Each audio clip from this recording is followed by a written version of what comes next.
Welcome to my walk around video of my recently restored 1966 Suzuki s32-2 Olympian.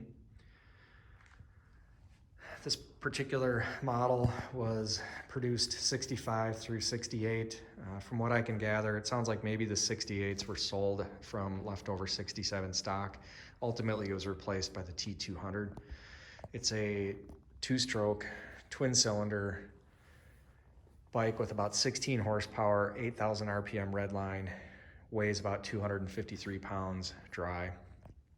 It does have 4 speeds, neutral all the way up, 4 speeds downward. It is kickstart and electric start. It's a fun little bike. There's the Kickstarter. Purchased this bike locally, very rough shape, rusty. It did actually start, but had some engine issues, including some transmission gear shifting issues. So I did a complete full restoration over a 6-month time period this past winter. There were a few differences throughout the years, mainly cosmetic. There were a few internal engine differences as well. Generally, when people look at this, they might probably assume it's a 65, which leads me to believe that this was probably a leftover 65 that was sold and titled as a 66. Main differences being the front end, which I'll go over in more detail. All the blue that you see is powder coating. Rather than painting, I found a powder coat color that very closely matched the stock blue paint that was offered, and so all the blue you see is powder coated. Starting at the front end, complete new wheel setup, including Duro vintage tires, along with new old stock nipples, spokes, and rims. That's both front and rear wheels. New bearings inside. The hubs on both the front and rear were vapor honed. I have new front brake cable, along with new front brake pads inside. Making our way upward, you see the forks. The fork lowers, I had powder coated chrome with clear coat. All the internals are new seals.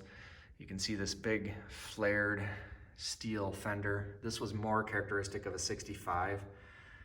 Starting in 66 model years, they made a more sporty chrome front fender, which was more indicative of kind of the bikes that were coming out at the time.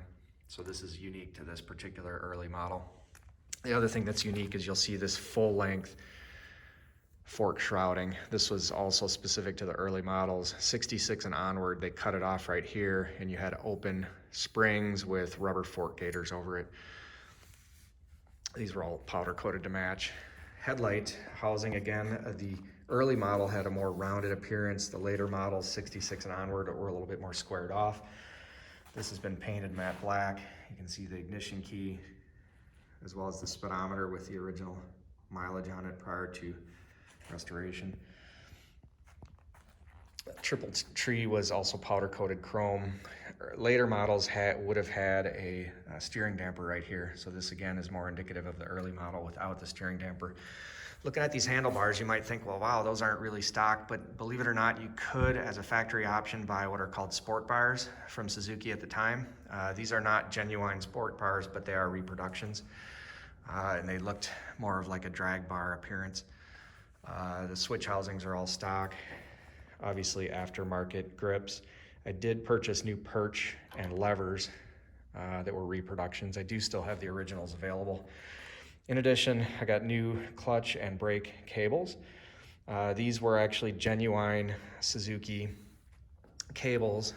They were the shortened version, which would have been appropriate for the sport bars. Also a new throttle cable. Moving on to the tank, this was a very distinct style of the era. You look at the Yamahas and Hondas, and they also had similar shaped tanks.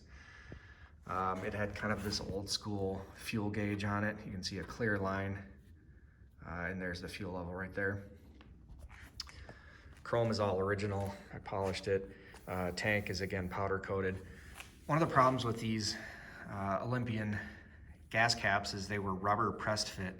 Over time, the rubber shrunk, and plus they're impossible to find now. So I thought it was kind of a safety issue. So I actually tracked down an aftermarket gas cap with a steel bung, and I had that welded in there nicely. You can barely see the line. That guy did a good job.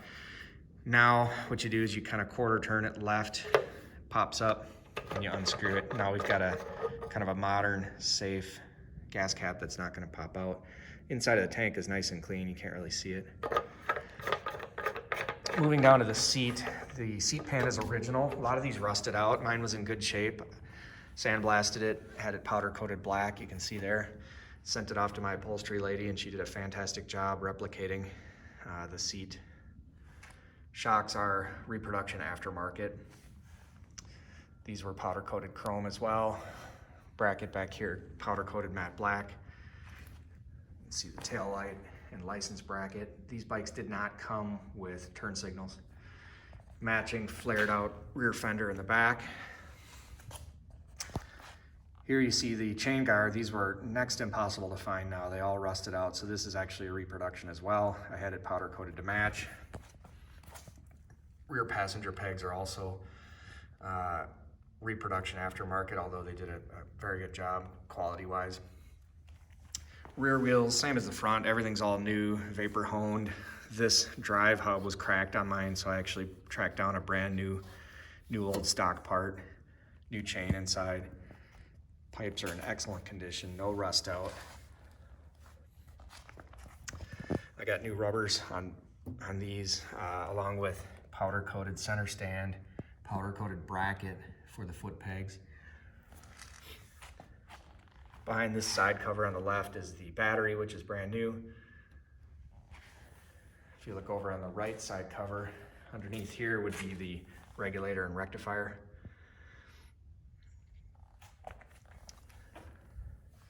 In terms of the engine, I said it was pretty rough earlier. It did start up right away, but I proceeded to do a complete full restoration. Took everything apart, split the crankcases, had all the crankcase halves, side covers, jugs, cylinder heads vapor honed. I got new pistons and rings inside, new plugs, new plug wires, along with brand new coils.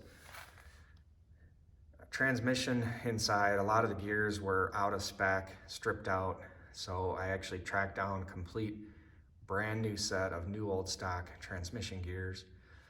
So now it runs, starts, shifts, drives quite smoothly and nicely. Carbs were rebuilt.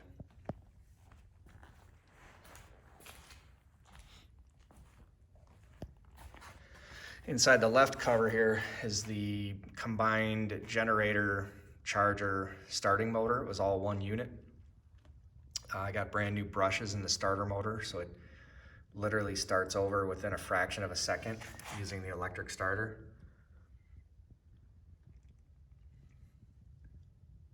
Brand new petcock.